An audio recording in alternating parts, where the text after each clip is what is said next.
नमस्कार दोस्तों, अब कैमरा एंगल देखिए। पहले मोदी इतिहास के पहले ऐसे तपस्वी हैं जो हर एंगल से कैमरा लगवाकर तपस्या कर रहे हैं।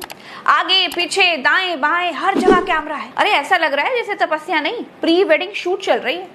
तपस्वी कुछ अर्जित करने के लिए शांति खोजता है, लेकिन मोदी ने तपस्या को तमाशा बना दिया है। तपस्या ईश्वर को खुश करने के लिए होती है, लेकिन मोदी की तपस्या केवल बचे हुए वोटर्स को खुश करने के लिए थी। हाँ, हो सकता है कि कुछ वोटर्स इससे प्रभावित भी हो। दोस्तों, कितने आए कितने गए, कितनों ने अखंड साधना की, लेकिन सबके अहंकार का समय ने सर्वनाश ही कर दिया। रावण ने तपस्या की, उसे 10 सिर मिले। कर्ण ने तपस्या की, उसे कवच और कुंडल मिले। भस्मासुर को भस्म करने का वरदान मिला। रक्त बीज ने तो तपस्या की तो उसे खून की बूंदों से कई रक्त बीज पैदा करने का वरदान मिल गया।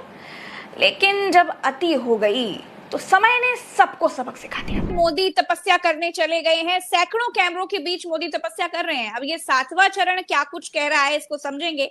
साथ ही साथ मोदी की बिगड़ी हुई भाषा क्या कह रही है, उसको भी समझेंगे आज वरिष्ठ पत्रकार डॉक्टर राकेश पाठक जी से। कल से बैठे हुए हैं कन्याकुमारी में, कितने सारे कैमरे लगे हैं, तपस्या कर रहे हैं। हमारा सौभाग्य, हम अपने जीवन काल में एक ऐसे युग प्रवर्तक तपस्वी को देख रहे हैं जो कई सारे कैमरों के बीच में, आपने सैकड़ों कैमरे कहा है तो सारे चैनलों के मिला लीजिए जो वहां से जारी कर रहे हैं, उसके अलावा भी जिन चैनलों पे चल रहे हैं वे कैमरे ही हैं, वो भी तो हजारों से वो भी उन्हीं के ही हैं। इसलिए आपने ठीक कहा है, सैकड़ों कैमरे के साथ हम लोग उनका कल से लगातार ध्यान देख रहे हैं। अच्छी बात है, हमें इसमें कोई आपत्ति नहीं है।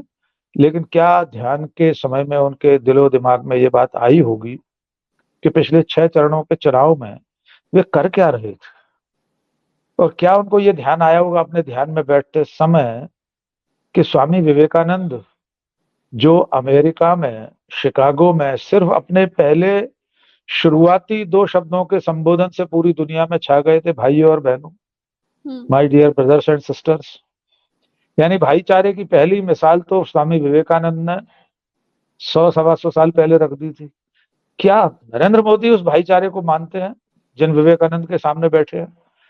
क्या उन्हें ये नहीं साल रहा होगा कि पूरा चुनाव उन्होंने हिंदू मुसलमान के नाम पर लड़ा है? भगवान अगर देख रहे होंगे तो बड़े कंफ्यूज हो गए होंगे कि भाई ये भक्त तो बड़ा चालू है, ये मेरी आराधना कर रहा है या फिर वोट प्रभावित कर रहा है, कुछ पता ही नहीं चल रहा है। एक से एक हठी तपस्वी देखे, लेकिन 10 कैमरों के सामने तपस्या करने वाला कभी नहीं देखा। खैर, तपस्या वाला रूप लेने से पहले महामानव ने अपने घोर तप से एक घटिया ज्ञान प्राप्त करके कहा कि महात्मा गांधी को फिल्म बनने से पहले कोई जानता ही नहीं था। महामानव को लगता है कि सड़क किनारे सरकारी खर्च पर थैंक यू मोदी जी लिखवाने से ही पहचान मिलती है। विदेशों में पेड प्रोग्राम्स करने से ही लोग जानते हैं, और इसीलिए कहते हैं कि पहली बार जब गांधी पर फिल्म बनी तब दुनिया ने जाना कि अरे ये कौन है, ये तो गांधी है। क्या इस 75 साल में हमारी जिम्मेवारी नहीं थी क्या कि पूरी दुनिया महात्मा गांधी को जाने? कोई नहीं जानता, मैं आपको ना बोली। पहली बार जब गांधी फिल्म बनी तब दुनिया में क्यूरियोसिटी हुई, अच्छा ये क्या कौन है? महामानव जी, आप अपना ज्ञान बढ़ाइए थोड़ा। लाठी और लंगोटी लेकर के ही गांधी जी ने दुनिया में अपनी पहचान बना ली थी। Nelson Mandela, Martin Luther king Gandhi को प्रेरणा मानते थे। लगभग 100 देशों में महात्मा गांधी के स्टैच्यू लगे हुए हैं। 10 से ज्यादा देशों में उनके नाम से डाक टिकट चलते हैं। एक लाठी लेकर अंग्रेजों की नाक में दम कर देने वाले गांधी जी को फिल्म की जरूरत नहीं थी। उनके एक आह्वान पर भारत का बच्चा बच्चा उनके पीछे चल देता था। शाखाओं में जिनकी वर्ल्ड व्यू बनती है वो गांधी जी को नहीं समझ सकते, वो गोडसे को समझते हैं, गोडसे के रास्ते को अपनाते हैं। गांधी जी पूरी दुनिया के लिए एक इंस्पिरेशन थे। Martin Luther king junior, Nelson Mandela, Albert Einstein, ये सब लोग गांधी से इंस्पायर हुए। हिंदुस्तान में करोड़ों लोग गांधी का रास्ता अपनाते हैं, अहिंसा और सत्य के रास्ते पे चलते हैं। लड़ाई सत्य और असत्य के बीच में है, हिंसा और अहिंसा के बीच में है। हिंसा के लोग, असत्य के लोग ना अहिंसा को समझ सकते हैं ना सत्य को समझते हैं। गांधी जी को लोग राष्ट्रपिता कहने लगे थे।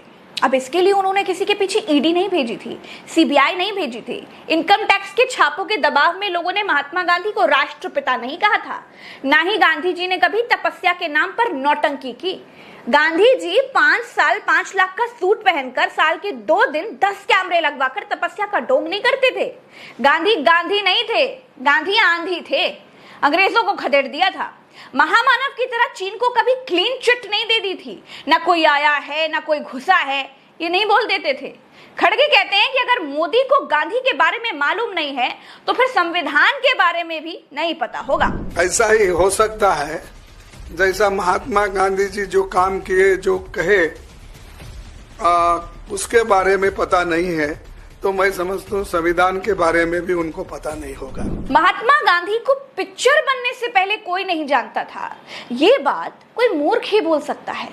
आप अगर आजादी के बाद की भी अगर बात करेंगे तो भी स्कूल जाने वाले बच्चे को शुरू से ही राष्ट्रपिता के बारे में पढ़ाया जाता है। असहयोग आंदोलन, भारत छोड़ो आंदोलन, सविनय अवज्ञा आंदोलन के बारे में कौन नहीं जानता भाई।